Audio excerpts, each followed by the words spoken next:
Short track racing in the NASCAR Craftsman Truck Series has brought us plenty of excitement so far in 2000.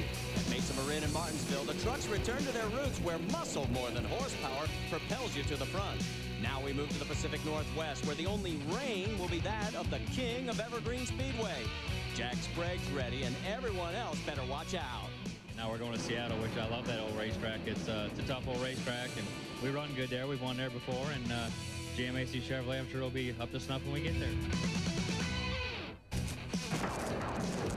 There's no lightning bolts at Evergreen Speedway, just a lot of sun-baked fans. Last year they were freezing in the cold rain here at Evergreen, but boy, they have certainly earned this year's great weather here in the Pacific Northwest, Larry Rice. And the guy that we're all watching here in the early go is Jack Sprague. Jack Sprague is very confident. He's got a lot of momentum. But more than that, he has everything going his way, and he really likes this racetrack. Because of that, a huge psychological advantage. A lot of competitors don't like it. So I think right off the bat, he has a big advantage on everybody else. Well, the last 3 years, he has finished first and second twice. Can he do it again? We'll find out in the next 2 hours.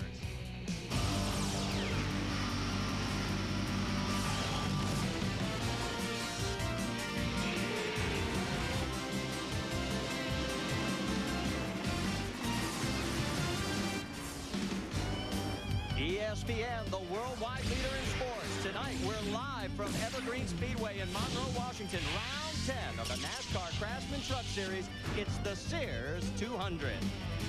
Taking a look at the points chase, Jack Sprague has moved into the top spot by 56 markers over Mike Wallace. Greg Biffle jumped 2 spots from our last round of racing into third. He's 72 points behind. And what about Mike Wallace? Well, for 5 straight races, he was the points leader. But now he finds himself chasing the man on top.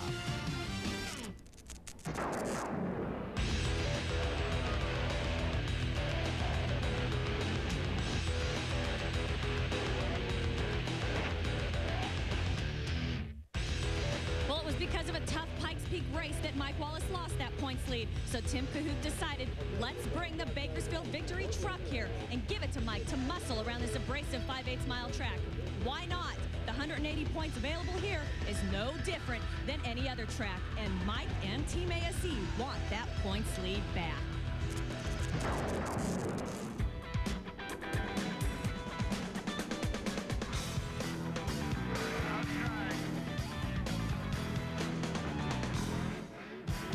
Greg Biffle is scrapping his way toward a championship. His first win of the season 2 weeks ago at Pikes Peak put him 2 points up in the points chase, 2 positions that is, and 72 points out of the top spot. But he chases his biggest challenge of the 2000 season today, Evergreen Speedway, where he's done poorly in the past. 17th his rookie year, only 10th last year. And today, it may be a patience and tire management race. He's reminded himself that he is the tire master. Ruttman takes the pole, and it's with the help of Fred Wenke. Back in 1997, Wenke helped Rich Bickle take the pole and the win. Can he and Joe Ruttman have that same magic? Well, Dodge sure hopes so, because it would be their first ever victory here at Evergreen. For Rick Corelli, the season began great. 7th place at Daytona International Speedway. Since then, disappointment. No better than 17th in 9 events. Something had to give. It was crew chief Roland Wilatka. He's no longer with the team. This week, Rick's making the calls, and he has the truck the way he wants it. 5th place qualifying effort here at Evergreen. From here in the Great Northwest, NASCAR 2000 on ESPN continues. First of 3 pace laps. Let's take a look at our Mopar starting grid. On the pole, the 4th time this year, the Bud Pole winner is Joe Ruttman. If he wins from there, he gets a $10,000 team bonus from Craftsman. Jack Sprague will line up right alongside. In row number 2, it'll be the rookie Kurt Busch. He is leading that rookie points chase, and alongside of Andy Houston, a 2-time winner this year. Row 3, Rick Corelli, his best starting position in quite a while, and Mike Wallace right alongside, second in the points. Then in row number 4, the rookie Scott Riggs taking over the 86 ride and giving it a good show the last couple of times out. Greg Biffle will be right alongside of Scott. Then in row number 5, it'll be Rick Crawford and Randy Renfro. Row number 6 will have Terry Cook starting alongside of Randy Tolsma, who will start in the 12th starting position. Row number 7 will be Brian Refner and Brendan Gaughan, a guy who's not a full-timer on the circuit. Then row number 8 is Marty Houston and Dennis Setzer, who has to go to the back because of a crash in the happy hour last night. And then Rob Morgan and Jimmy Hensley will start in row number 9. Row number 10 will be Lance Norick and Jim Englebright in the Jelly Belly Chevrolet. Then in row number 11 will be Randy McDonald. Steve Grissom struggling trying to get a grip on this track. First time he's ever been here. Steve Prescott. Now, Jug George qualified the number 12. Carlos Contreras is injured. He will start, go to the first yellow. He'll move to the back. B.A. Wilson in row 13 alongside of Donnie Morlock. And then in row 14, it's John Young and Ryan McGlynn. Then in row number 15 will be Rick Ware and Brian Winters. Row 16, Andy Gensman and Phil Bonneville. And that rounds out our 32-truck field. Let's take a look at the race analysis. 200 laps, just over 129 miles. Purse over $357,000. Tires going to be the issue. Around 80 to 90 laps, about the best you're going to be able to get. The race record set in 96 by Mike Bliss at over 81 miles an hour. And the race fact that makes it very interesting here is no NASCAR Craftsman Truck Series champion has ever won here in his title year.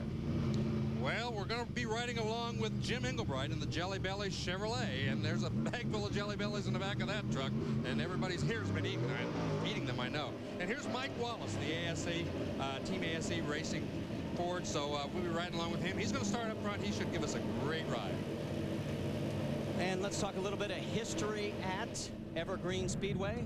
Then there were 7. These are the remaining tracks from the initial season back in 1995 that are still on the schedule. Evergreen, Phoenix, Mesa Marin, Martinsville, Milwaukee, Richmond, and Indianapolis Raceway Park. And this is a very, very difficult track to figure out, Larry. It certainly is, and it's extremely hard for the guys to get their trucks handling and to make themselves really be light on the throttle. It's ever so important to use your foot ever so gingerly. Mike Wallace told me you have to pretend there are 6 eggs under the throttle. Every time you spin the tires, you break an egg. If you spin them 6 times, then you're out of the contest. So everybody has to be very careful not to use their tires up. That's going to be a key.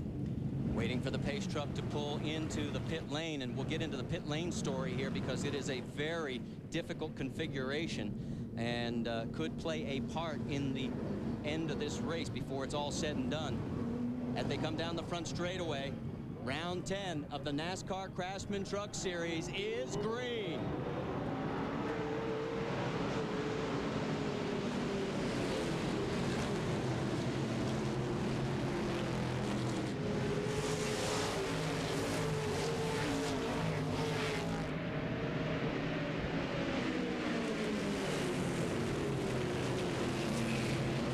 Coming out of turn 4, side by side. Who's going to lead it on lap number 1? Ruttman or Sprague? It's going to be Ruttman. Wow, barely. And Kurt Busch almost got into the back of Ruttman getting into turn number 1 as he got off a little bit early. Oh, big crash on the front straightaway into turn number 1. Involved in it is the 51 of Ware, also Randy McDonald. Also, the 03 gets in this mix-up as well. That's Steve Prescott in his debut race. A couple of them didn't get restarted. That's Prescott and Randy McDonald. They're both still sitting down there. Now then they got their truck started and going again, but they just got all tangled up. And once the first truck got sideways and everybody else was just kind of along for the ride trying to miss the mix. What's really important here, Lance Norick, if you remember, he's on the injured list. There you can see the damage on the number 4. That's Donnie Morlock. He was also involved. He's further around the racetrack. But some heavy damage to Goober. That's normally Bobby Hamilton's ride. They're using that truck as a R&D vehicle. And so we've got our first caution here on lap number 2. Now he's got it restarted, but he's got right side damage there. There's the race leader, Jack Sprague. Now that means that Lance Norick is going to be able, oh, and look at the 43, Steve Grissom. He's in there, and they're trying to get some of that sheet metal straightened out on his truck. You can see the hood's way up, so it's there were several trucks involved in that thing very early. Let's take a look, see if we can see what happened. We can see Grissom was way up in the front of it. We don't know exactly how it got started, but Dennis Setzer barely gets through right there.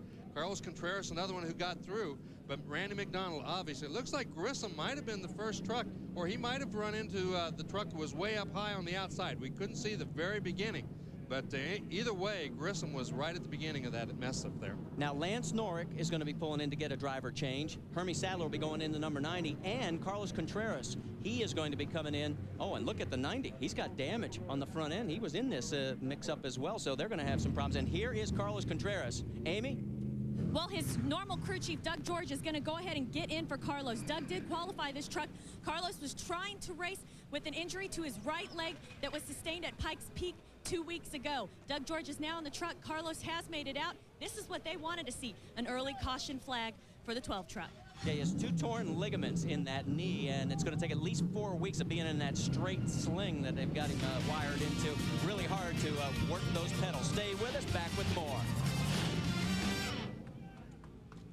Right now in the Jelly Belly machine. He's right behind Marty Houston.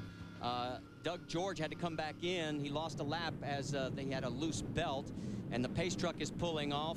Lance Norick is also getting a driver change underway. They're going to lose at least a lap, and they're back to green, and now we're hearing that maybe Lance isn't going to make the change, so we'll keep you posted on that. Well, you can see those guys jumped right out there, got back around most of those, couple of those lap cars, but everybody has fallen into single file, which makes this racetrack much easier to negotiate. Jack Sprague is your race leader. Joe Ruttman, Mike Wallace, Kurt Busch, and Andy Houston round out your top 5. You can see everybody's kind of settled in back there. These guys don't want to really get behind. Oh, look at Corella. He's already looking to the outside a little bit.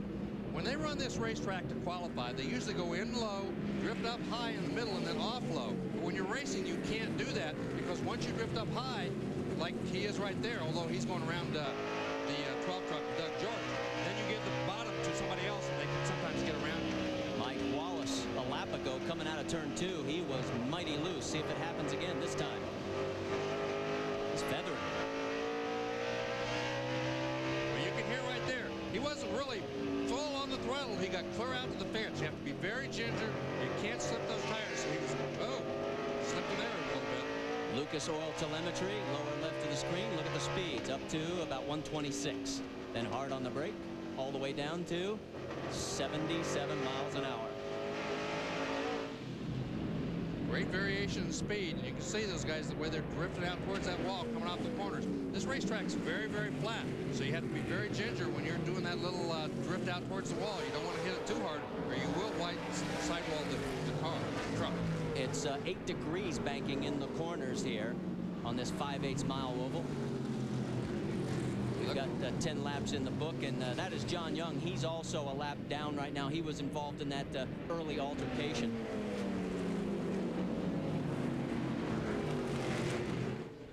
Let's get an update on what happened with Steve Grissom. He's still in the pit area. Amy, what's going on?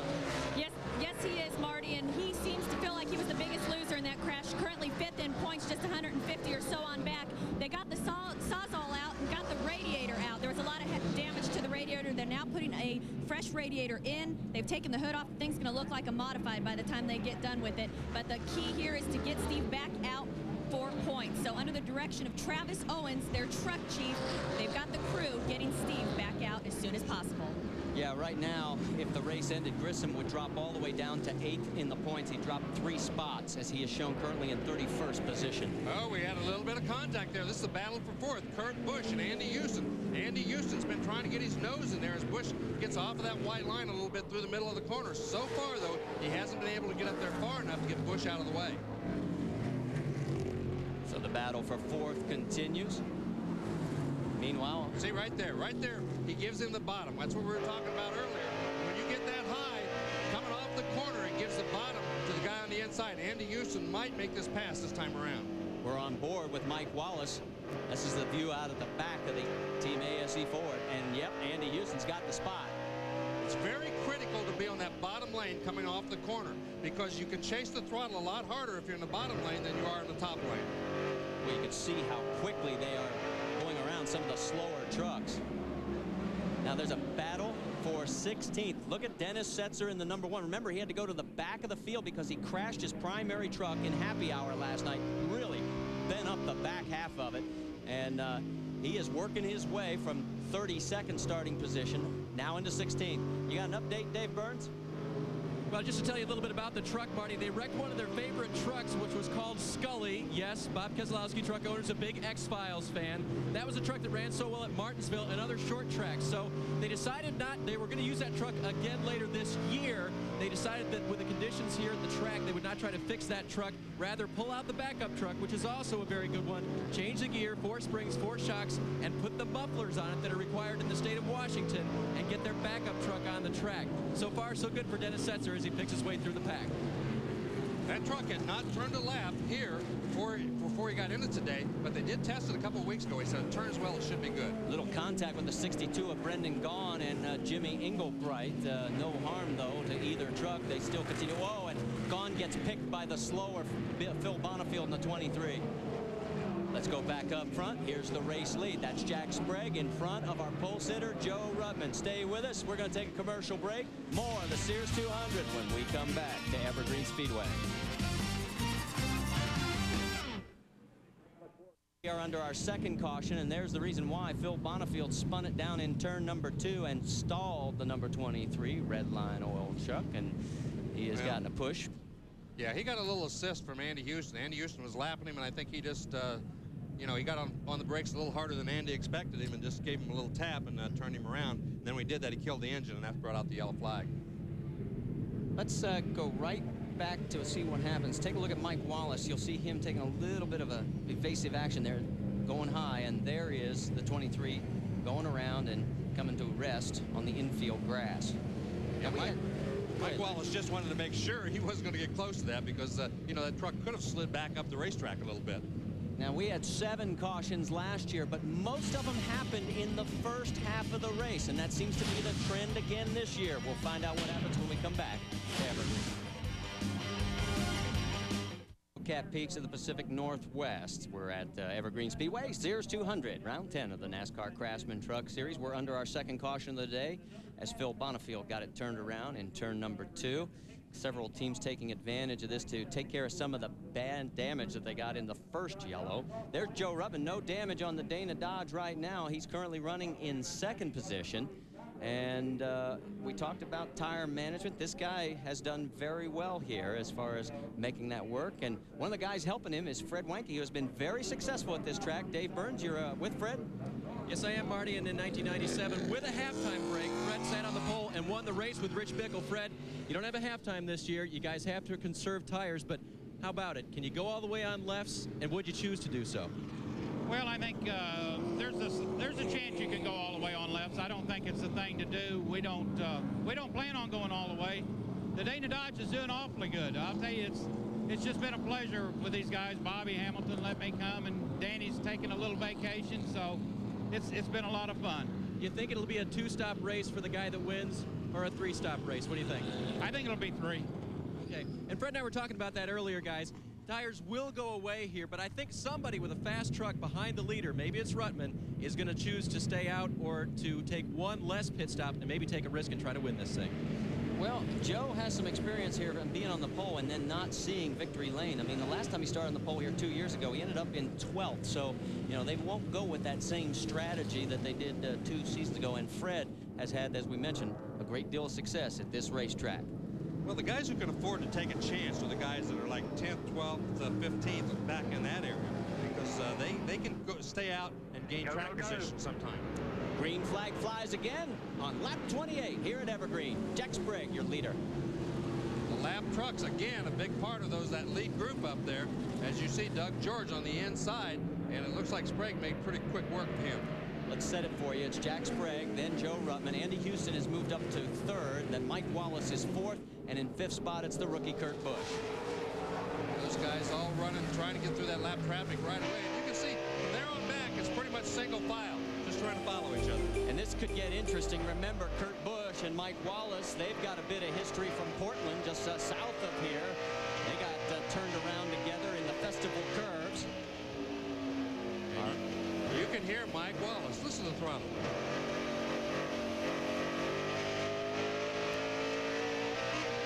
You don't want to spin those wheels. Yeah, you can hear that throttle management. Boy, he's really trying to be easy on that throttle so he doesn't spin those tires. And sometimes he has to get on and off of it. Meanwhile, there's the battle up front as a bit of a gap between 2nd and 3rd now. Andy Houston's lost a little contact, and so has that pair of Wallace and Busch from Andy Houston.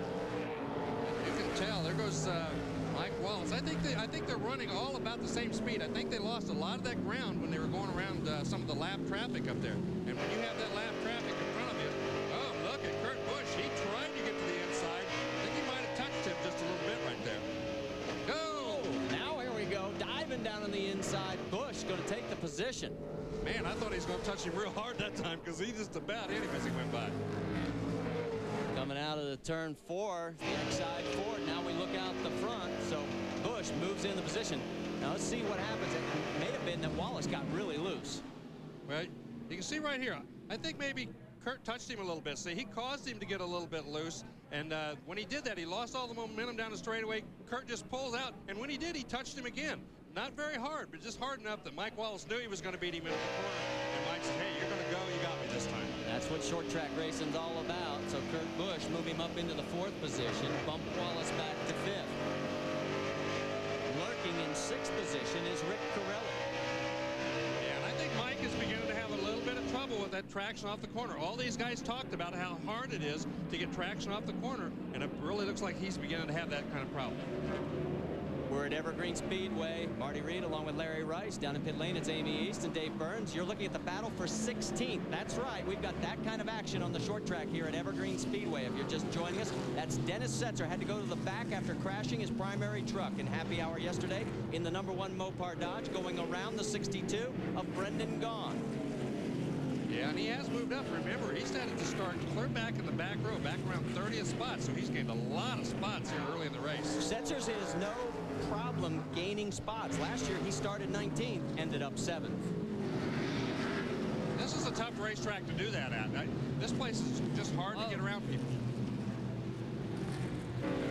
Well, the 62 truck of Brendan Gaughan, who is supporting the Napa Blue, is very familiar to Fred Graves, who he brought as his crew chief this weekend. Fred Graves, of course, was Ron Hornaday's crew chief back in 1998 when he won the championship. So while Fred Wanke has a lot of success here at Evergreen, Fred Graves has a lot of success in the NASCAR Craftsman Truck Series, and Brendan Gaughan hopes that it will help him in his career in the Truck Series. And Brendan needs somebody like Fred Graves. Brendan's a little high-strung sometimes behind the wheel. Needs some calming down. Just like Ron Hornaday, Fred Graves was very good at calming Ron down. Look at this. Rick Corelli on the move. The Carlin Burners Control Ford and Scott Riggs right behind him. The Royal Crown Cola Dodge. It runs. Yeah, he did a great job. He got down almost too far. You can see the tires drop off the edge of the pavement, but he didn't get the truck loose. He didn't do anything wrong when he did that. But Mike Wallace is going the wrong direction right now. I wonder if he's got tires going away already. Well, I think he does have. You can tell just by the throttle control, the way he's trying to get off of the corners. Just listen to this. He just can't change the throttle.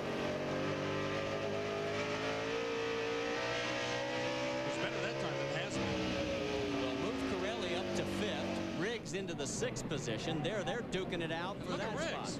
Riggs is down to the inside. He's going to get this spot from Corelli. No, I guess not. I thought sure he was going to get him that time. And look also at the number 14 of Rick Crawford. He has snuck up to this group as he has gotten around Mike Wallace as well. Bumped Wallace back to 8th.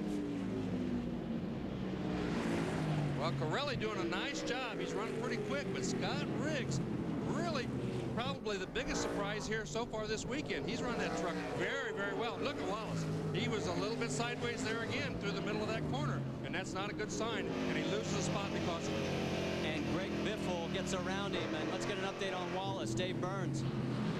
At the moment, I just checked with his crew chief, Tim Cahuth. He said Mike has not said anything on the radio, but his lap times are about 7/10 off of the leader, so they're watching it very closely right in here down in the 2 pit. Well, we talked to the Goodyear guys, and they said that about 30 laps in, you start seeing a dramatic decline, and the tires decrease from there. Stay with us.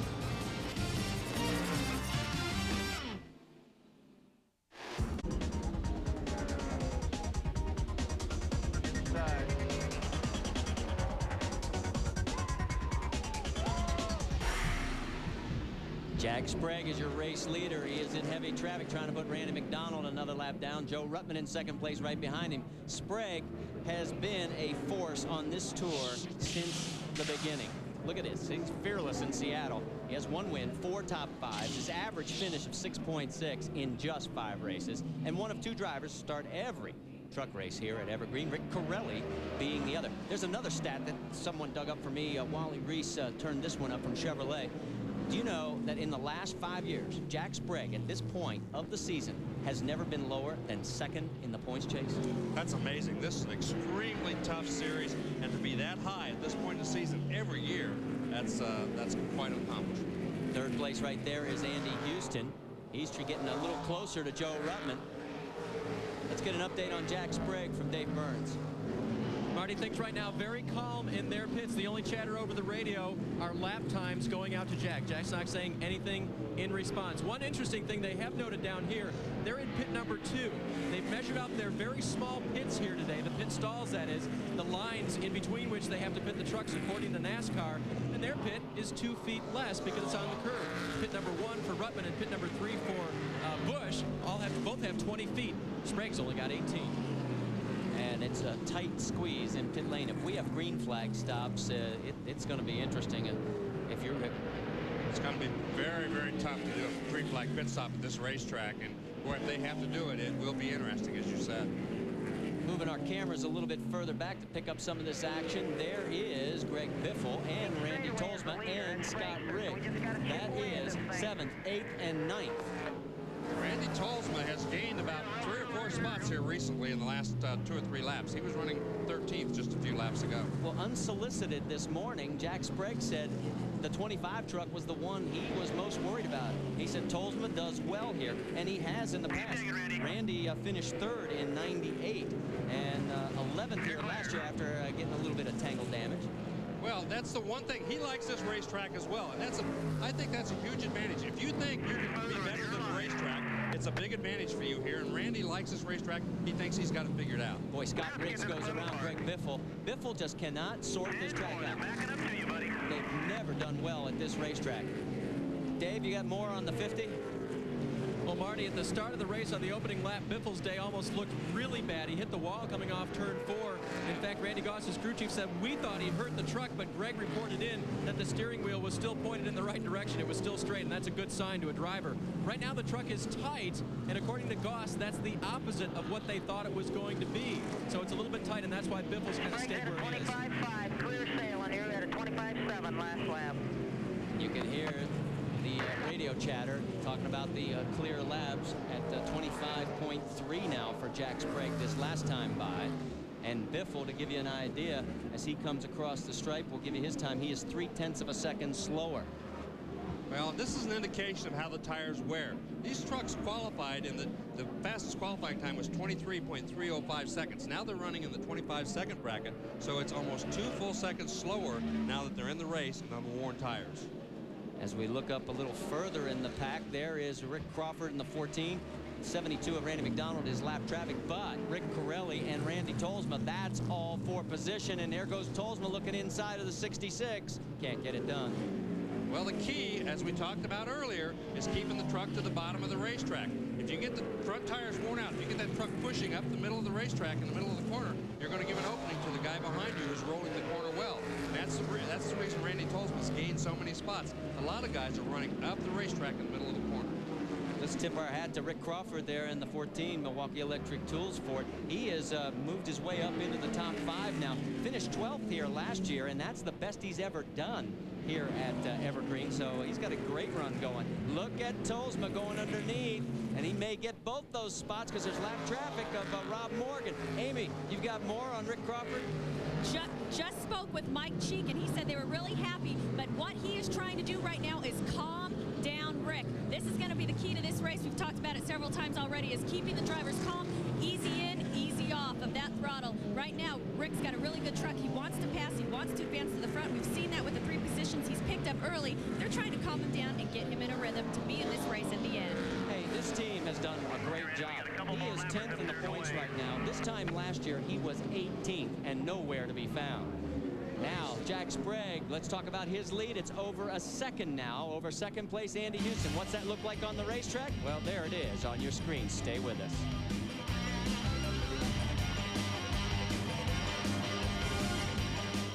With Jimmy Englebright in the Jelly Belly Chevrolet, and you want to get close to the wall? Well, maybe not this time, because you may be getting a little close to Brendan Gaughan. Now here comes the wall. Look at the grandstands, jammed here. They were having trouble getting the traffic in because they had some road construction, but everybody has made it. And they are being rewarded with a great race. Second place, we're seeing some smoke from Andy Houston. Dave Burns, what's going on with that Cat Rental Chevrolet? Well, I really wish we could talk to Joe Ruttman right now and find out if his windshield is getting covered with any kind of fluids, because in the 60 pit, they can't figure it out. They don't know for sure whether it's from the motor or from the rear end, and they've even thought maybe it's a left rear tire on Andy Houston's truck. So we can see Joe's windshield. Maybe we can find out something. Well, it certainly appears from up here that it's coming from the rear end, just where the smoke is coming from. It could be coming from the engine, but it doesn't appear like tire smoke. There's too much of it, and it's coming right out the middle of the truck behind it. Look at Ruttman's windscreen. That windshield is, look at, now if you get the glare, you can see that there's all kind of fluid all over it. Yeah, and it's smoking worse and worse. That's a tough break for Andy Houston because he's running very, very well. Coming out of this next corner was where the sun glare just hit it perfectly, and you could just see, oh, it was just awful. And you can see it's getting worse and worse lap by lap. There, right there you can see it.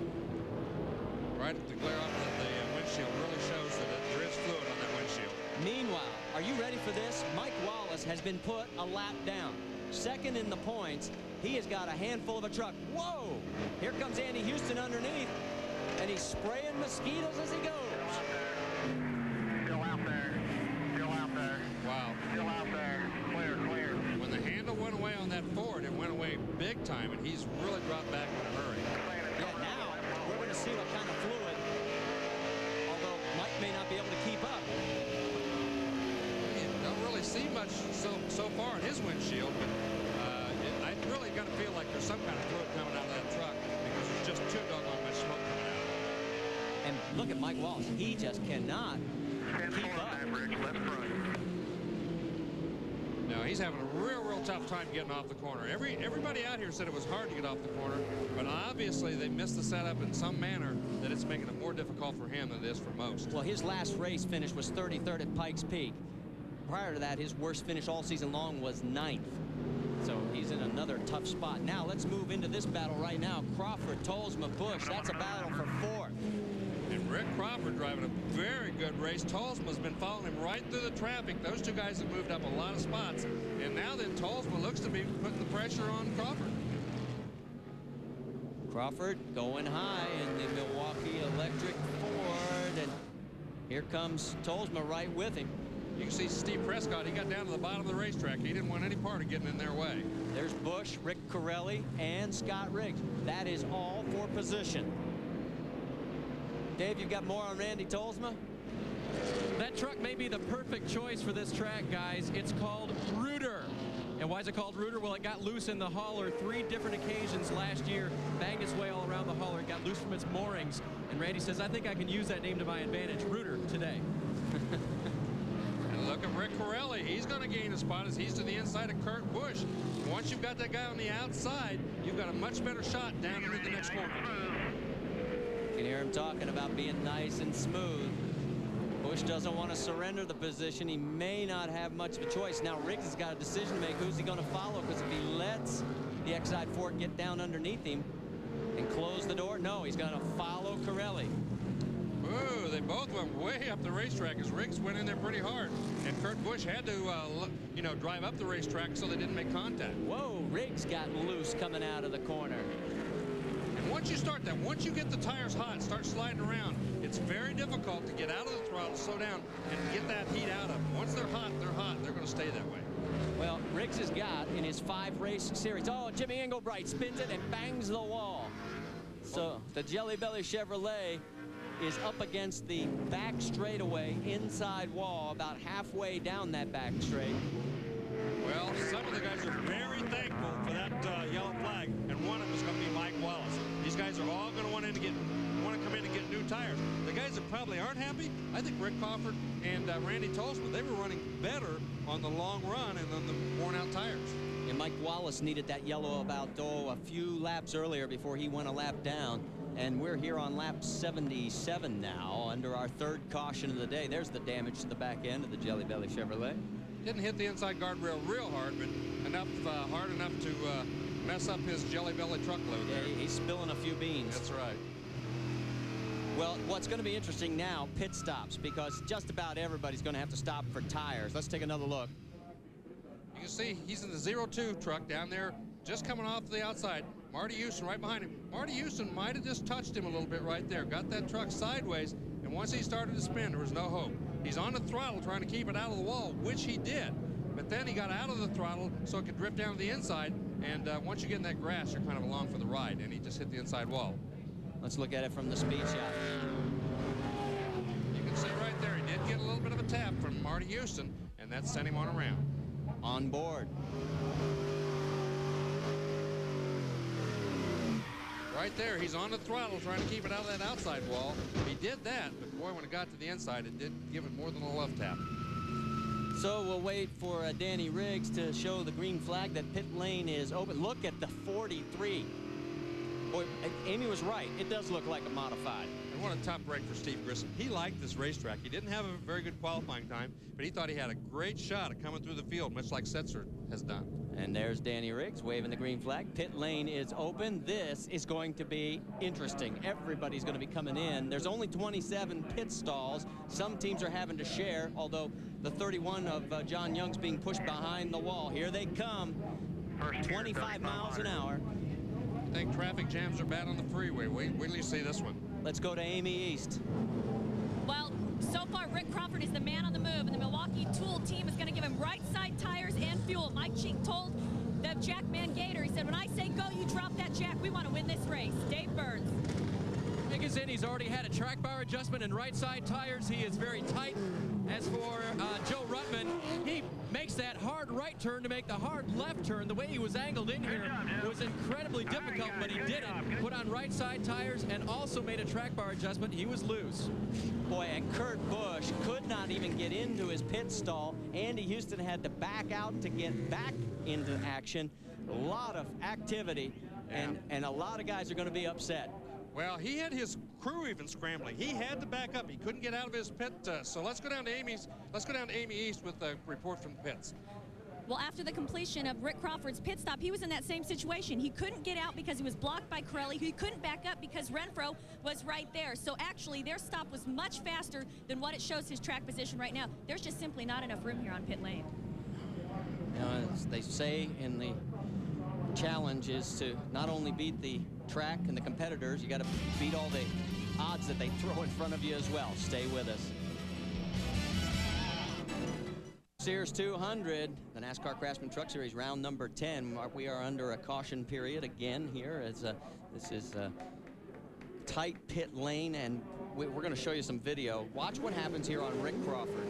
Well, he got stuck in there. He couldn't back up. He couldn't go forward. They were almost running into crew guys everywhere trying to get out of the way. But Corelli didn't have enough room. And you can see that the crew guys are not happy. Well, when you've only got enough, you only got about a foot on each end of the truck to get in there. You can't always get in and get straight. And it really caused a lot of frustration on several people's part, including Rick Crawford. And he was a big loser on that pit stop. Let's take a look at the results. Joe Ruttman's the big winner. He moves into the top spot. Tolsma jumps 3 up to second place. Sprague drops to third. Biffle moves up to fourth. Good pit stop there. Renfro jumps 5 positions. Now Riggs comes 1+. Cook goes up to 7th. Setzer jumps up to 8th. Busch to 9th. He drops back. And Crawford, the big loser, loses 6 positions. And Andy Houston's in the pits, Dave Burns. And so far, Marty, I think he stayed on the lead lap. He has come in 3 separate times to do what they believe is they're going to bypass the valve spring oil cooler. It's a separate oil cooler, I believe, and they're just going to bypass it and try to just feed the oil directly in the other areas of the motor compartment there. And so they're really trying to unhook and bypass that entire system at this point. Again, this is the 3rd time that they've come in during this yellow. Yeah, tough break for Andy Houston because that has moved him down to 15th position. Still on the lead lap, but it looks in jeopardy right now. Stay with us. Joe Ruttman's up front. Racing here on lap 84, and Andy Houston struggled valiantly, but he has lost 1 lap. Joe Ruttman's your race leader. Yeah, he was in every lap during that yellow flag, and on the last time he just didn't get out in time and he lost a lap. Tough break for him. That crew was really doing a valiant job trying to keep him on the lead lap. Side-by-side action. Whoa, getting a little contact there through the corner. No harm done to anybody. 116 laps to go here at Evergreen. You could see some side-by-side racing back there in the back after the new tires. It makes it a lot easier when you're on new tires. Oh, we got 3 abreast coming off the corner. That's not going to work for very long. It's Rob Morgan in the banged-up Axiom Ford. He was in that first crash. B.A. Wilson on the outside, and there goes Setzer. He's on the outside, and look at Rick Crawford. He's going to try to sneak by on the inside, and once again, they're going 3 abreast down that back straightaway. I tell you, we got to give a tip of the hat to Dennis Setzer in that #1 Mopar Dodge. Remember, he goes to the back of the field, has to start his backup truck, and now has moved his way into the, let's see, he's shown in 8th position this time across the stripe, duking it out with Crawford. Well, those two guys leaning on each other pretty hard getting into that corner. Remember, in and off of these corners, very, very tight. And that time, Setzer wins the battle, and he takes the spot. And right behind this pair is Rick Corelli. And that also is 4th position, and Brian Reffner right behind. Lap times, remember we were up into the high 25s on fresh tires. We're now down to 24.7. Makes a huge, huge difference. These tires lose about 1/10 of a second every 10 laps. So that by the time you get up to 50 or 60 laps, you're a half a second to a second slower, depending on just how your tire wear is going. A lot of traffic. There's Greg Biffle trying to look underneath Mike Wallace, who is a lap down. We're on board with Mike Wallace. Biffle, he's in the 5th position right now. And right behind him is Terry Cook in the 88pickuptruck.com Chevrolet. That is also for position for those two guys. It's got to be frustrating for Wallace. The former points leader's a spectator in this one today. Yeah, once you get hung up on the outside, if you've got anybody that's got any speed at all, you're going to be history. They're going to go around you. Terry Cook does a nice job. He doesn't let him get back to the bottom, because if you let him sneak in there, he's going to hold you up. 2 across between 1 and 2 and intercept you. That's Randy Goss on the 50 radio talking to his driver. We're at the top of the hour. If you're just tuning in, this is round 10 of the NASCAR Craftsman Truck Series. Marty Reed, along with Larry Rice, Amy East, Dave Burns. We have got great short track racing action here at the Sears 200. 110 laps to go. And let's give you a little bit of that extra crunchy that we talk about. You can see some of the damage already. Look at poor Rob Morgan. And he's not the worst for wear. No, he's in pretty good shape compared to some of them, but he's dinged up on both ends, front and back. On board with Mike Wallace, our Lucas Oil Products telemetry. There goes the #1 Mopar Dodge. Dennis Setzer started in the back of the pack and has moved his way into the 8th position. Scott Riggs right in front of him. He's been kind of up and down. He went up for a while and then he moved backwards. But after on fresh tires, Scott Riggs seems to be as fast as anybody on the racetrack. Riggs is in that 86 RC Cola Dodge. Crash on the back stretch, pretty good. We got, oh my, Ryan McGlynn has tagged the inside barriers on the backstretch, bringing out our 4th caution. You can see him moving around inside that truck, so that's the good news. But he did do very, very heavy damage to the back end of that truck. He's probably done for the day. Window net is down. That lets NASCAR officials know that, yes, the driver is okay. Well, he's sitting there waiting on everybody. The pits are closed. It'll be interesting to see this pit strategy now. There's only been about 10 laps since the last pit stop. They don't need right side tires, but we're going to find out very quickly if these guys are going to make 3 stops and put on left sides or not. And let's get a look at it here. Oh my. Man, he rolled it. He got upside down. He got clear into the inside of the truck. He hit those big tires that were protecting that inside guardrail because of the angle, and he got completely upside down. A little bit, might have been some contact there as Andy Houston might have touched him just a little bit, but he's going backwards, and he gets into those tires, and boy, that's a sudden stop. And look at those tires. I don't know how much they weigh, but you can't hardly move them with a tractor. Let's look on board with Jimmy Engelbright. You can see him. Right there, he gets turned around. Well, we didn't see the contact. But the reason no tires are there is because that cement angles in right there, and it softens the blow. But, boy, I don't know whether it softened it very much or not for him, because he hit those things a ton. Unfortunately for Ryan, this will be his 6th DNF of the 2000 campaign. Those are huge, huge tires, and it knocked that one about 15 feet in the air. And they're checking him out. Paramedics on location already. And I, you mentioned tire strategies. I would not bet against these guys coming in to take left side tires. Well, it's a good time.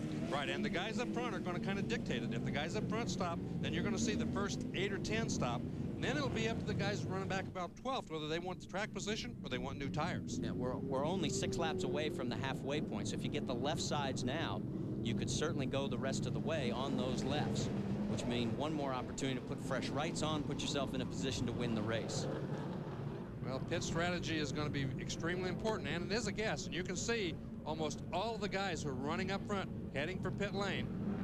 Amy, here they come again. Stay clear of all the flying debris. Well, Marty, it sounds like you could be a crew chief down here, because that's exactly what Jerry Cook's decided for his brother Terry Cook. They're going to take on left side tires and 1 can of fuel. Dave Burns. Leader Joe Ruttman is in. He takes on left side tires. Jack Sprague as well takes on left side tires, peels the window visor away. They were concerned about lefts on the 24. They'd been wearing out left rears, so they're happy to get this second set of 2 on today in 9.2 seconds for Jack Sprague. And the big winner, Randy Tolsma, Superguard Dodge team, put him into the race lead. So 2 good pit stops for that crew.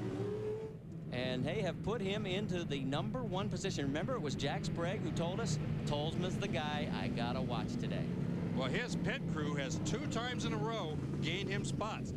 You got to give those guys a big attaboy when they do something like that. Well, we're going to take a commercial break, get everything sorted out, try and get all the damage cleaned up. Ryan McGlynn, thankfully, is okay. Stay with us.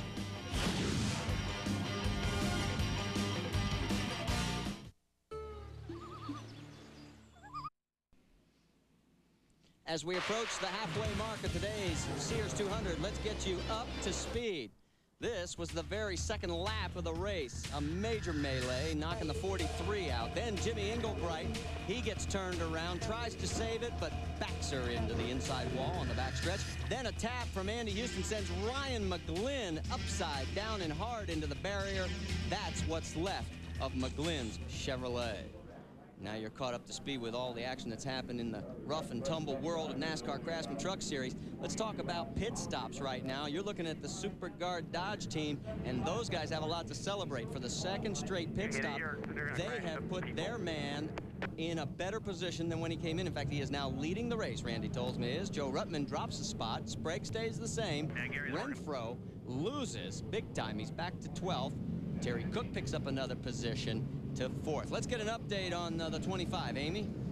Yeah, Marty, what a difference a year makes for the Sitco Superguard Dodge, where last year their pit stops were horrible and Randy had to do all the passing on the track. Now they're making the passing easy for him by having lightning fast pit stops. They're really excited about that left side stop. They topped it off with fuel, so he's got a full load of fuel and fresh left sides. Also checked in with Tim Cahuth in the 2 truck. Mike Wallace just said it's got wicked loose. Timmy said, I don't know if we've got a broken shock. I don't know really what's wrong. The left side should tighten it up a little bit, but there is definitely something wrong with that 2 truck. We may see him down pit lane here in the future. Yeah, he's a lap down in 17th right now and struggling to hold on. We are at the halfway mark. 100 laps down, 100 to go. And we're going to take one more commercial break before we go back to Green Flag Racing here at the Sears 200 in Monroe, Washington, in the great Pacific Northwest. Hey, Larry, you're responsible for that duck in Randy Tolsma's pit. You remember that? Well, I said if he had a duck, it would drown, because he had 2 races in a row where he had really bad luck. But we're going to find out here in about another 98 laps whether it's going to live today or not. And their luck has been turning. I mean, last time out he was 12th at Pikes, but he had a season-best 3rd a few races ago at St. Louis.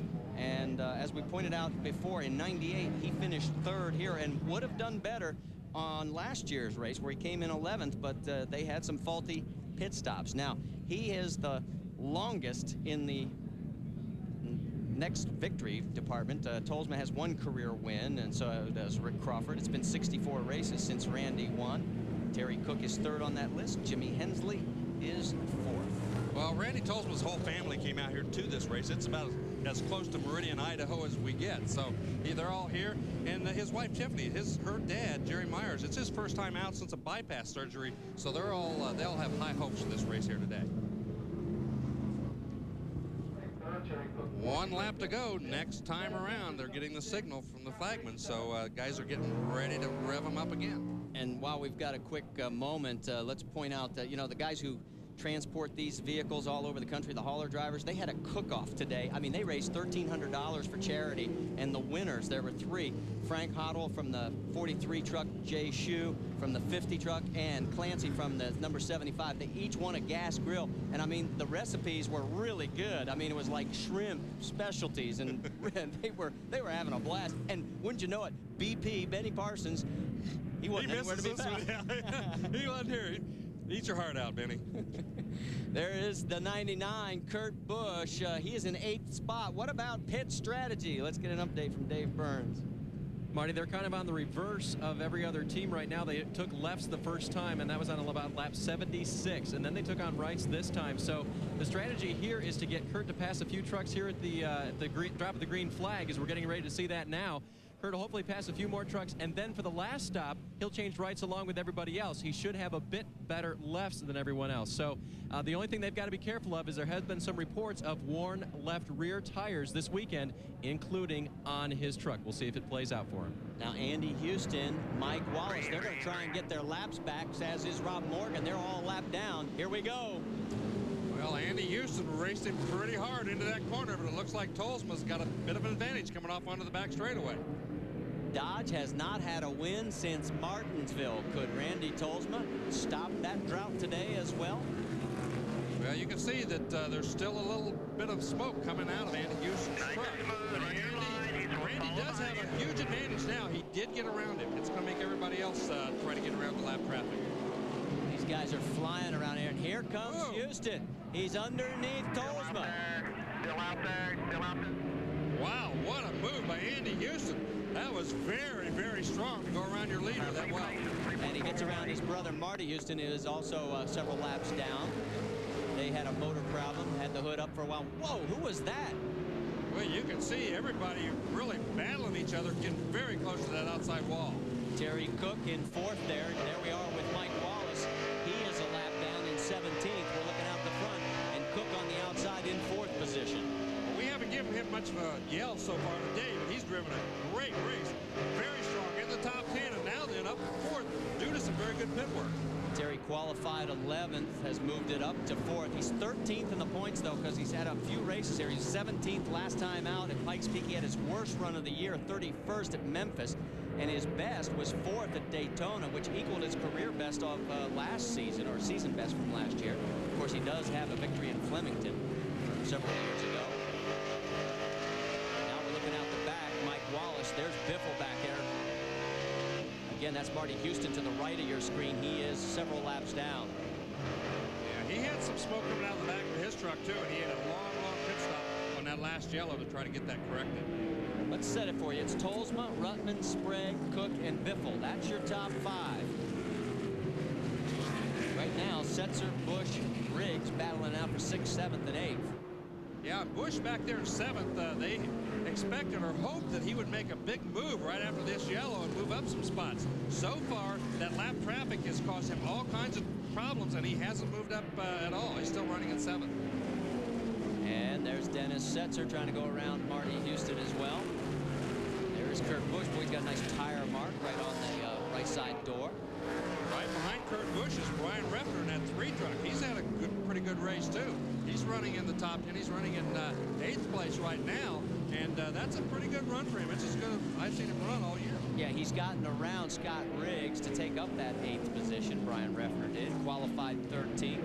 He's 11th in the points right now. This time last year, he was 27th, just struggling to find a ride from week to week. Has hooked up with John Menard. Those two have hit it off, and they have done very well. In fact, he has 6 top 10 finishes in a row, and that whole Johns Manville team is very pumped right now in the number 3 camp.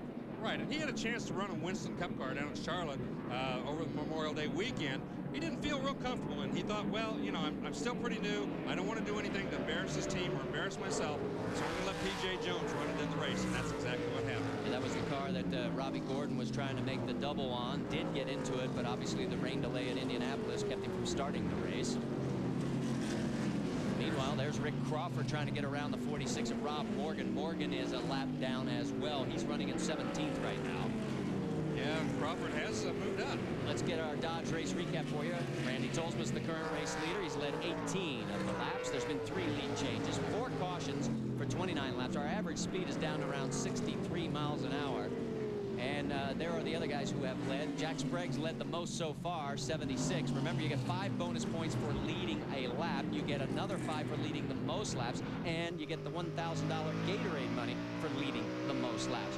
Out of the race, Ryan McGlynn, John Young, Brian Winters, Phil Bonifield, Donnie Morlock.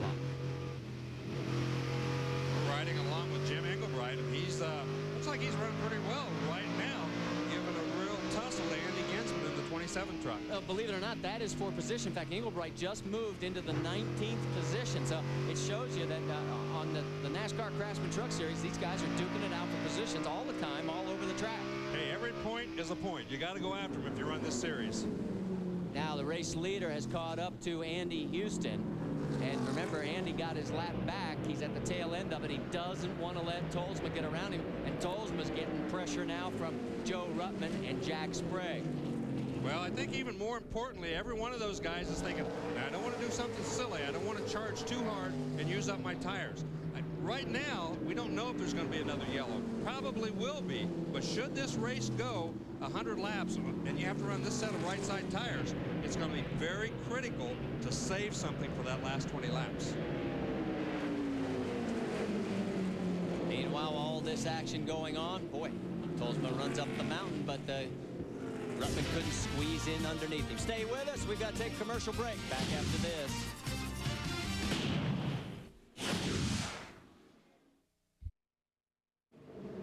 Back at the Sears 200 at Evergreen Speedway, the leader is Randy Tolsma in the 25 Super Guard Dodge. He is trying to put Andy Houston, who is in 15th place, a lap down. And for the last couple of laps, it has been getting very interesting. Now, here goes Tolsma inside, and this time I think he's going to do it. And again, Houston drops a lap back, so 14 trucks on the lead lap. Big wave, finally. There's second place, Joe Ruttman. Started on the pole, his 4th Bud Pole win of the season. If he can win today's race from the pole position, he would pick up a $10,000 team bonus from Craftsman. Then you move back to Jack Sprague. We've already talked about him. The last 3 years, he has finished 1st and 2 seconds. And he started on the outside of row number 1. And you like the way he's just managing the tires. Yeah, I think he's being very smart. He's just riding along right now. There is Terry Cook. He has moved into the 4th position. Terry started in 11th, has done a very nice job of keeping the PickupTruck.com Chevrolet up in the hunt. He's definitely still in contention, too. Now we move back to 5th. That's Greg Biffle. He started in the 8th slot. Has not contended up front. You see some damage on the right side. He did that early. Let's get an update on the 50 from Dave Burns. Marty, if he could stay where he is now, it'd be his best finish ever at Evergreen, and that's about good enough for Randy Goss, his crew chief, right now. He says it's about as good as we can get it. He's not understanding exactly what Greg's feeling out there, so they're happy with where they are at the moment. Well, he finished 10th in 99, 17th in 98, and they changed everything over the course of this weekend. Shocks, springs, sway bars, truck arms. There is Dennis Setzer. This is a great run. Now, that's an illusion. He didn't start 16th. That's where he qualified, but then he wrecked the truck in a happy hour, started all the way back in 32nd. There is Kurt Busch. Now, he is in 7th right now, started 3rd. The 2 truck in front of him is a lap down. Mike Wallace is in 16th. And behind him is Marty Houston. He also is a lap down. In fact, he is several laps down in 26th position. Wow, it's tough to believe Mike Wallace is that far off at this racetrack. Now there's a great battle. Uh-oh. Jack Sprague, green flag pit stop. Dave, what is going on? We see him coming in right now, Marty. The crew is readying the tires and the fuel for him, so they must believe that they have right side going down on either way. Looks like maybe the right rear now is the problem. They're going to make a track bar adjustment at the same time. Dennis Conner just told me he wasn't real sure what was going on right now, but the Jack was complaining that the truck was tight, and a low right rear tire would definitely make your truck tight. So now he pulls back out, and this is where it's really tricky. Boy, everybody gets around him. It's a tight pit exit there. And boy, that is going to be so costly for Jack Sprague. He is going to go at least 1 lap down here. The crew did a great job as fast as they could, but there is Rick Crawford going around him. So yes, he has lost at least 1 lap. We'll find out this time by. Boy, that's a huge bad break for him because, you know, there's there's not much you can do when you cut a tire down. You've got to go in and replace it. And under the green on a short track like this, it just makes your day very, very long and really frustrates you. So the cut in the right rear drops him down to 16th position. He is a lap down. So his domination of this racetrack may be over, just when we thought that he was going to do it again. Well, I can guarantee you if there's another yellow flag and he gets up there and gets a chance to bring that, get that lap back, he'll be battling for it. Now there is Rick Corelli. He's currently running in 7th place, as we'll catch back up as we were trying to move back through the field when the pit stop suddenly took place. Let's get an update on Rick Corelli from Amy East.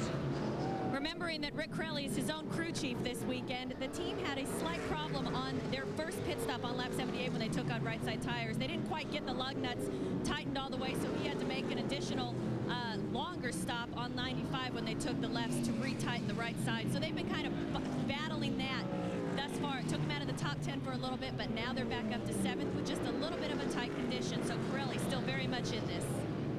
And the man right behind him, Brian Refner, is currently running in the 8th position.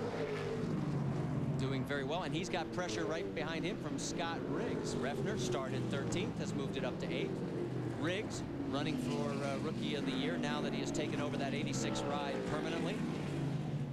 He's been very impressive here today. He's run up in the top 10 most of the race, and it's been very fast, especially on new tires.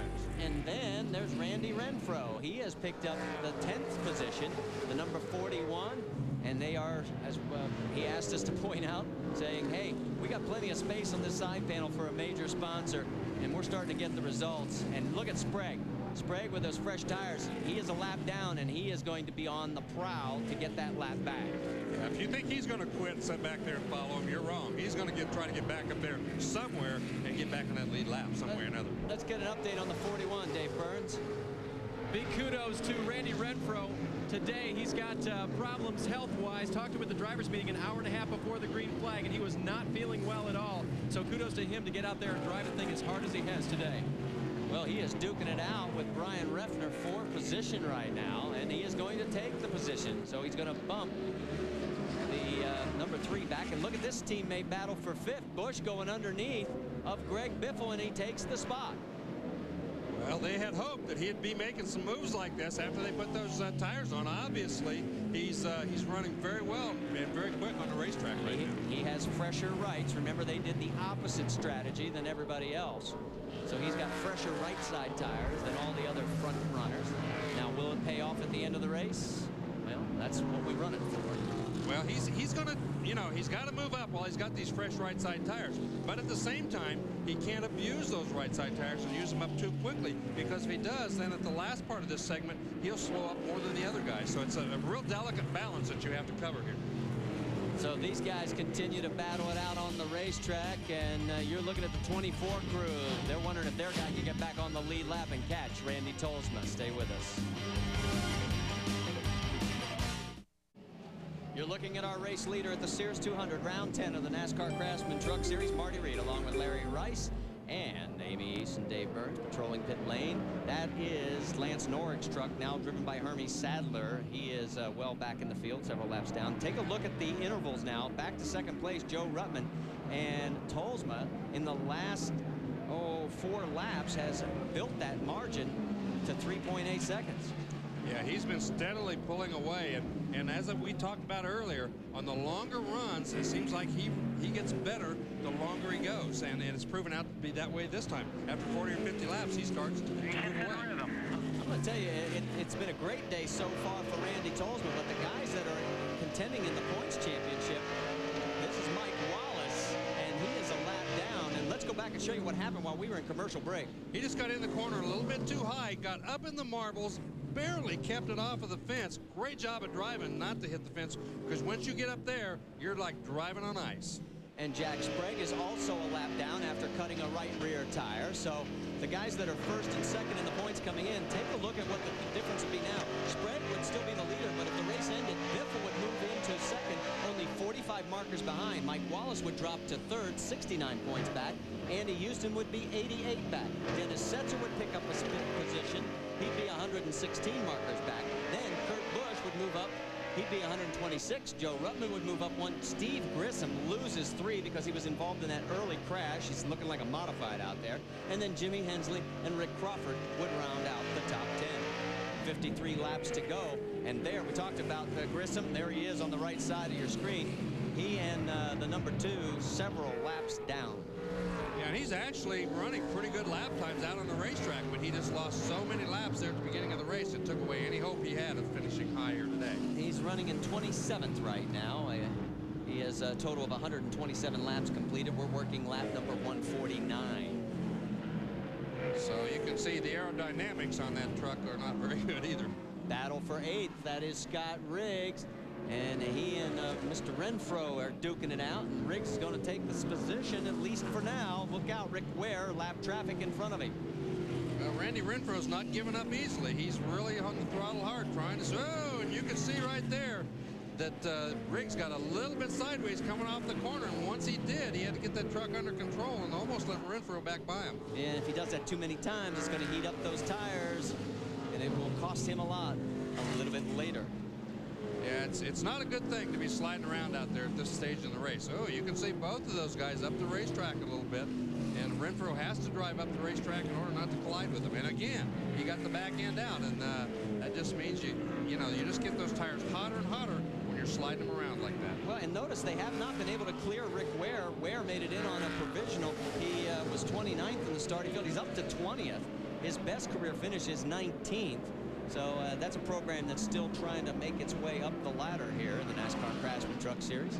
But on pure lap times, he's running pretty good. Yeah, he's running at 25.8 second laps, and that the race leader's at 25.4. The battle for 6th. Let's move up to this one and find out what's going on with Terry Cook and Rick Corelli. Cook has dropped back to the 7th spot after being as high as 4th. Corelli is in that 6th spot. There they are.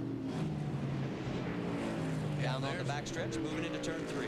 Yeah, Corelli really had, his pit stops have really killed him here today. He's moved back both times they made pit stops. He's lost a lot of ground, and he's had to make it all back up on the racetrack. On the racetrack, he's been very fast, and he's another one that seems to run better on longer runs. The longer they go, the faster he gets, or the slower everybody else gets, and he stays about the same. Well, anything right now would be an improvement for the 66 team. They have had so many DNFs. He's had more DNFs this season than he has, he said, in my entire career combined. Well, I guess he's another guy that we should have got a duck for, because it has been just a lot of bad luck, a lot of things that have happened to him. And Corelli's done well here. In 99, he finished 6th. In 98, he was 7th. In 95, he was 8th. Well, right now, his lap times are pretty good. He's running just... maybe a 1/10 of a second slower than the leader. Ooh, a puff of smoke. Was that tire rub, or does he have something brewing again? Well, that's never a good sign when you see smoke coming out of there. Hopefully it was brake smoke. He just got on the brakes a little too hard, but I doubt that's the case. Well, we'll keep our eye on the Carlin Burns control Ford. We've got to take a commercial break here at round 10 of the NASCAR Craftsman Truck Series. There's your top 5.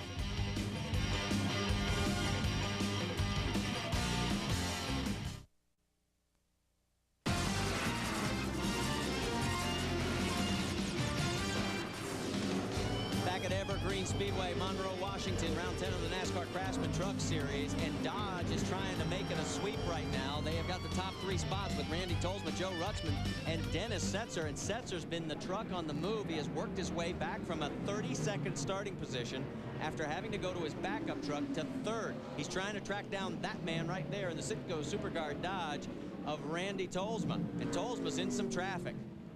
I never thought anybody could come from that far back on this racetrack. This is a pretty hard racetrack to pass people on. And Dennis Setzer has just been like a rocket ship. He and Randy Tolsma are definitely the 2 fastest trucks on the racetrack. Rick Corelli's 3rd quick, and he's coming up too. Setzer's last lap, 25.8 seconds. The leader, 26.1. Well, when they were in the open traffic a while ago, they were the only ones running in the 25.5 bracket. Both he and Tolsma were running about 25.5s. Corelli was running about 25.6 on an open track. So all 3 of those trucks a little bit faster than everybody else right now. Well, he has got the number 1 Mopar Dodge on a rail right now, as he is chewing up the territory. We have 40 laps remaining of the 200 here in the Sears 200. Well, it's going to be very interesting to see if we do have another yellow. Everybody's going to have to come in. These guys that are running up front seem to run better on the longer runs on the used tires. So some of these guys that have fallen back a little bit, they're desperately hoping for a yellow. And I think Randy Tolzman and Dennis Setzer right now, they'd love to see this thing go green the rest of the way. Let's get an update on pit strategy, Amy. Well, Larry Rice, that seems to be exactly what Gary Showalter, who's Randy Tolzman's crew chief, feels right now. He said, Amy, we're good to go for the rest of the race. If there is a yellow, I will suspect that they'll come down and take fresh right sides because a lot of other trucks will, and we know the fresher right sides are the advantage. But if this thing stays green, almost all the trucks down on my end of pit lane, which is Randy Tolzman, Rick Corelli, Rick Crawford, Randy Renfro, and Terry Cook all seem to think that they will stay out for the rest of this race. Well, Randy has done a great job. In fact, he has just lapped Brendan Gaughan, who is in 11th position, so only 10 trucks are on the lead lap right now. And Refner has fallen a lap down in 12th. Jack Sprague is 13th, a lap down. Dodge, as we pointed out, has never won here. In fact, Chevrolet has won 4 out of the 5 races here. The top running Chevrolet right now is Terry Cook in 7th. And Dodge has got a top 3 sweep in its sights. Well, there are only 8 Dodges in this race. There are 9 Fords and 15 Chevrolets. So, you know, Dodge and Ford are a little bit outnumbered by the Chevrolets in this race today. Let's go at the line, see who is the quickest this time by. So far, it is the number 25 of Randy Tolzman. Second quick, Rick Corelli. So that last lap. Corelli has been very quick this whole last 20 laps or so. He's made a lot of progress as far as track position and seems to be pretty quick every time we look at the time on the clock. So here we go. Now Tolzman's getting into some traffic. This time by, there is Setzer. Well, moving down. Corelli second quickest again. Now this is really going to hurt the laptop. Watch it drop if we can do this one more time, guys. This is probably going to really change. At the line, well, we're not going to be able to do it again. But Tolzman, he's got about 4 trucks surrounding him right now. Don't anybody breathe the wrong way. Well, the biggest thing he's got to watch right now is the lap traffic. One of those guys up there in front of him gives him too much trouble or bangs into him, it could really cost him this race. So you want to get around him, but you've got to be pretty protective of how you do it. Let's get another perspective on pit strategy from Dave Burns. Well, Marty, according to history, Gary Showalter and Tolzman may get their wish of going green. The first half of this race historically has had an average of 4 cautions. The second half of the race, Coming up, he's got fresh tires. We don't want to fool with him. the second half of the race, only 1.6 on average. I guess you could look at that and say there's probably going to be one more, but maybe not. Very few cautions in the second half of this race historically. And look who is coming up behind Randy Tolzman. Jack Sprague, a lap down after cutting a right rear tire, and he wants that lap back. And you heard what they said on the radio. The 24 trucks coming up behind you, we don't want to fool with him. If he gets his nose in there, we're going to let him go because we don't want to fight with him. We don't want to wear our tires out because if there is no yellow, he's still got a whole lap to make up. Jack Sprague, never, ever count this guy out. You heard the spotter say, let him go. Yep, they're pretty anxious for Randy just to let him go on by. Now that he's back on the lead lane. Little contact right there, but no harm, no foul. Run your line now. Follow him. Let him get the traffic out of the way. Well, that's a good strategy. Go ahead and follow Jack and let him be the man who picks through the traffic. Well, Randy Tolzman really doesn't have a lot to lose there. He's back on the lead lap. But even if there is a yellow, and they should, the only way he's going to really gain a lot is by not going in on the yellow. If he makes a pit stop like everybody else, then he's going to be at the back of the lead lap, 14th or so, and he's going to have a long way to go with those fresh tires. Sprague is praying for a caution right now. Yeah, and the guy behind him just hopes this baby stays green the rest of the way. 30 laps remaining here at the Sears 200. And Randy Tolzman maybe breaking that long drought. His last and only win was back at Mesa Marin. And look, he's so fast right now. He's coming up on some of the trucks that really have been pretty good all day long. And, you know, he's going to start lapping some of the guys clear up around 7th and 8th place pretty quickly. Tolsma's lead right now over second place Joe Ruttman. We'll be able to give it to you as soon as Ruttman crosses the line. It's 5.3 seconds. So all he has to do is, like you said, if they can stay green, he's got a very nice, comfortable cushion. But stranger things have happened. Is the luck with the duck? We'll find out at the Sears 200. Stay with us. 23 laps remain here at Monroe, Washington Evergreen Speedway. Randy Tolsma is your race leader. But take a look at this. The Sears 200 has been won 4 out of 5 times from the front row.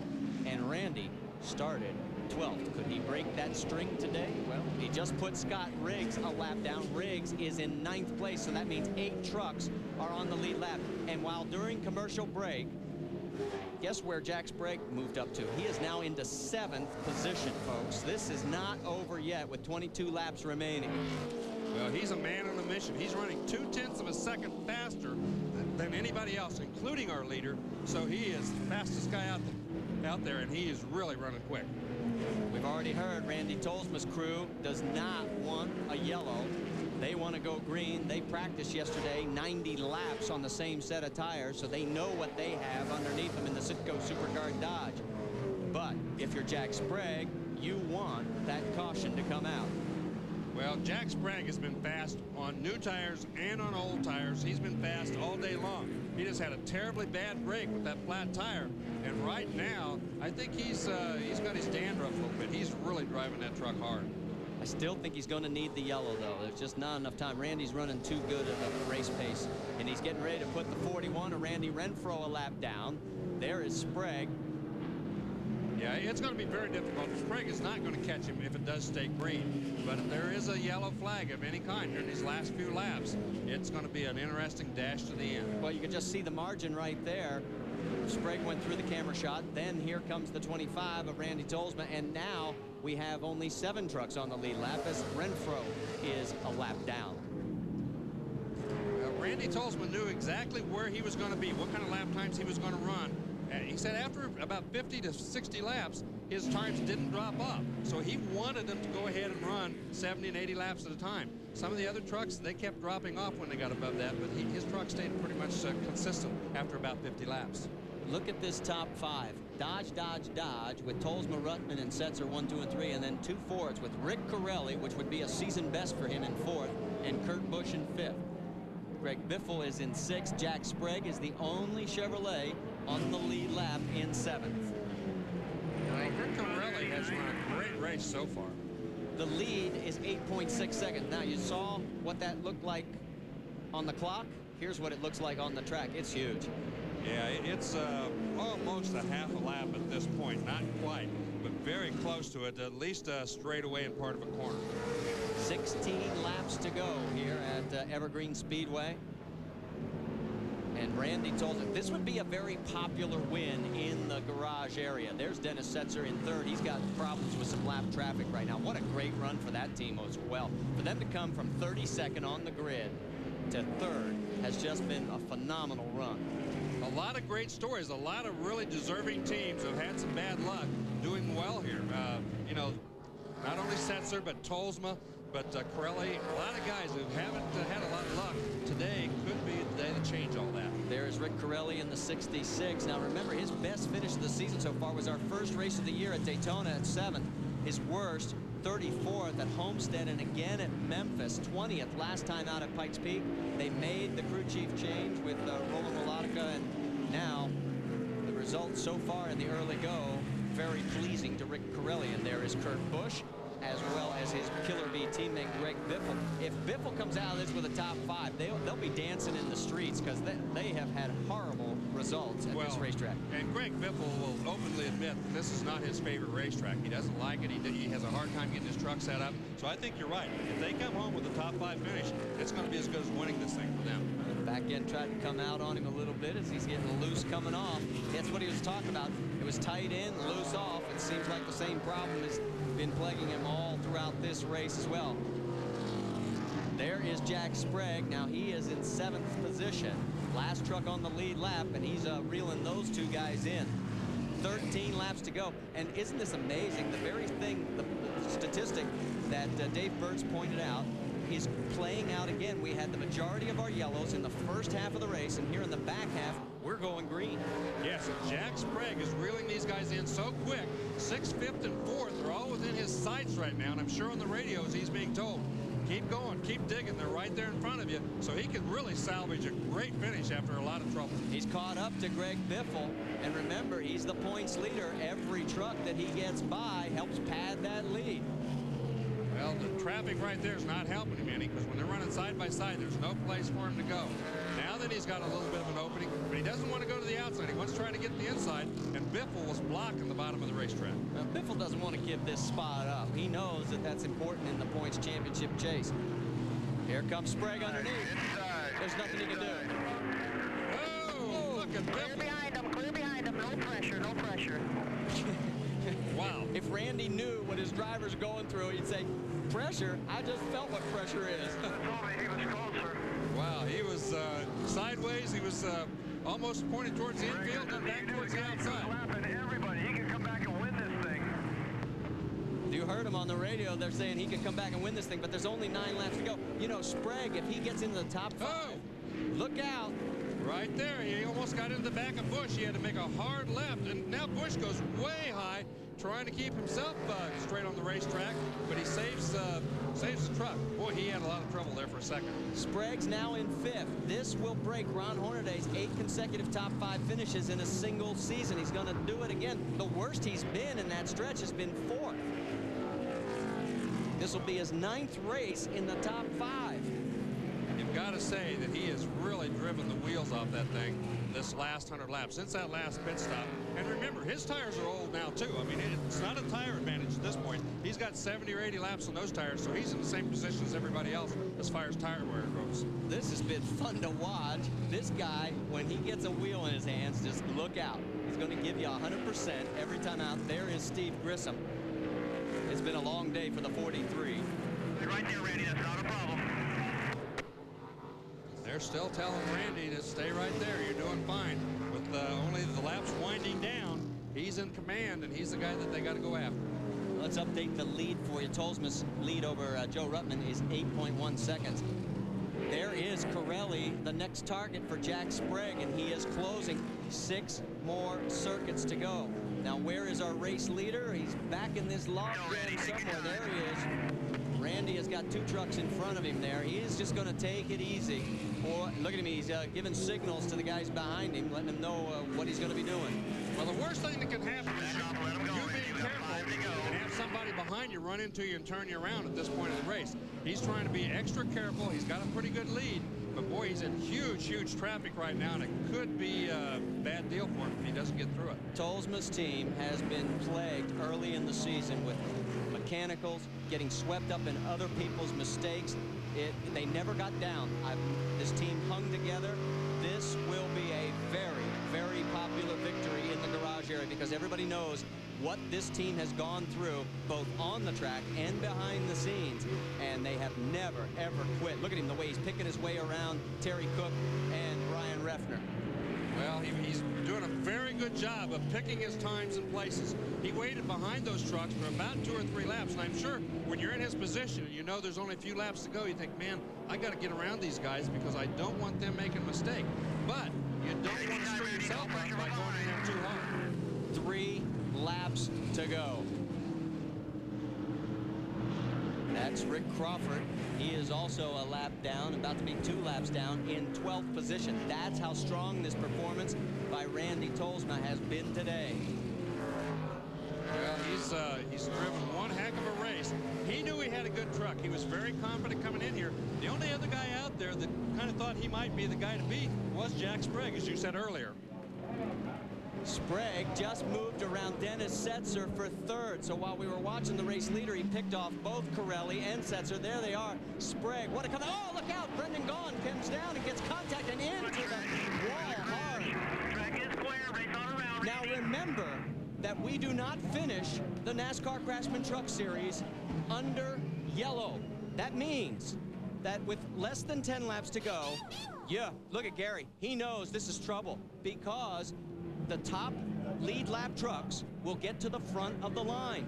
Jack Sprague is going to be just a few feet behind the race leader. This is not over. And Jack Sprague is the one who hates these green-white checkers the most, but it may be the only thing that saves his chance at victory today and could take it away from that man right there, Randy Tolsma.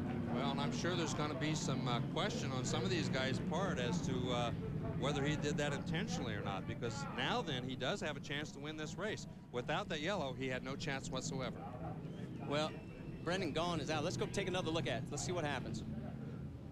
He's coming off of the corner, and you can see right there that was not an intentional bump. Brendan Gaughan got a little bit sideways, and when he did, the truck whipped back down into the right front of Jack Sprague and just turned him around. Take another look at it. Brendan Gaughan, the back end gets out a little bit, and when he comes down the racetrack, Jack was already there. Jack had no place to go unless he wanted to spin himself. So that was just one of those things that happens. But in this case, it was very fortunate for Jack Sprague. Number one, that he kept going, and number two, that he's got a yellow. Yeah, tough break Randy, for Brendan call, Gaughan, too.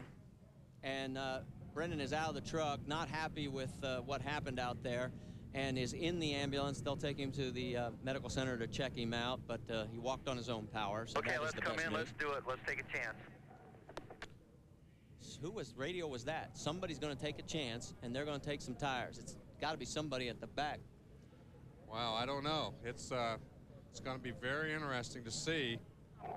Dave, well, let's talk about strategy. What's going on? Marty, I'm looking up and down pit road here. The 24 team has tires out, the 99 team has tires out, and Randy Tolsma's 25 team has tires out as well. Will they come? Will they fake? We're going to find out. Well, I think Tolsma dictates this. If he comes in, the others will as well. Remember, the lead lap trucks will all get to the front of the line. Everybody will be single file behind them. The lap vehicles will not be a factor in this. And so Tolsma sets the pace. If he thinks he can hold on for that green-white checker, then he's going to stay out there, and that forces everybody else to. It's a huge gamble for everybody. But I'm going to tell you, I don't think that Corelli or Bush or Biffle are going to come in, because their only chance at this point is to stay out there and hope they can keep those guys behind them, even with new tires. So I think you'll see all three of those guys stay out no matter what. It's a huge gamble. I mean, this is exactly what Randy Tolsma did not want to see happen, and I don't think Joe Ruttman wanted to see it happen either. Sprague is the only one. Pit road's open. Okay, pit lane's open, and it sounds like Randy Tolsma is going to bring the race-leading Citgo Supercar Dodge, and you heard him say 3,500. That's RPM. That's 25 miles per hour, and here they come. Dave, they're coming your way. Tolsma's the first in. Here comes Ruttman as well. Randy Tolsma, trying to break a 64 race drought, takes the gamble to put on right side tires. Joe Ruttman, the only other truck to follow him down pit lane. Jack Sprague stays on the track. Right side tires for Tolsma now, a little bit slow on the right front. And over to Amy East, he's got his tires. Actually, Larry Rice, Joe Ruttman did want to see this because they feel that with older left sides and fresher right sides, they have one of the fastest trucks here. They had a great stop, and they line up behind Randy Tolsma. Whoa, this is going to be really interesting when we go back 24 is the only car in the lead left that stayed out, and his tires are pretty young. Wow. You heard the radio traffic saying that the 24 was the only one to stay out. That's not quite true. Dennis Setzer stayed out, so did Rick Corelli. So your race leader is going to be that man right there, Jack Sprague. Will it pay off, or will Randy Tolsma or the others be able to come back? We'll find out. Speedway, I don't know about you folks at home. We're sitting on the edge of our seats because this is going to be our first green-white checker, and the first of the year. Coming up next, it'll be baseball tonight. Sorry, guys, we're running a little long, but we'll make it worth your while because this is going to be a dramatic finish as the lights are out on the pace truck. 2 laps to decide this thing. Will it be the 3 guys that stayed out up front? They're on old tires. Randy Tolsma in that 4th position is the first of the lead trucks that pitted. Here we go. Sprague gets a great start. Well, he's got a huge advantage on these other guys, but look at Randy Tolsma. There's one truck. Setzer's right in front of him. We'll see if he can. He's got by him now. He's got a lap and a half now to get up there and catch Jack Sprague. Setzer hasn't given up the position yet. This time by. White flag. Who's it going to be? Sprague. Tolsma second. Ruttman third. In through turn number 1. Heading down the backstretch. Who has got it? Sprague holding on for dear life. Here comes Tolsma. Here comes Rutman through turns 3 and 4. Mount St. Helens is just a few hundred miles down to the south of us. What volcano's going to erupt today? It's going to be Jack Sprague coming from a lap down. Well, he did what he had to do.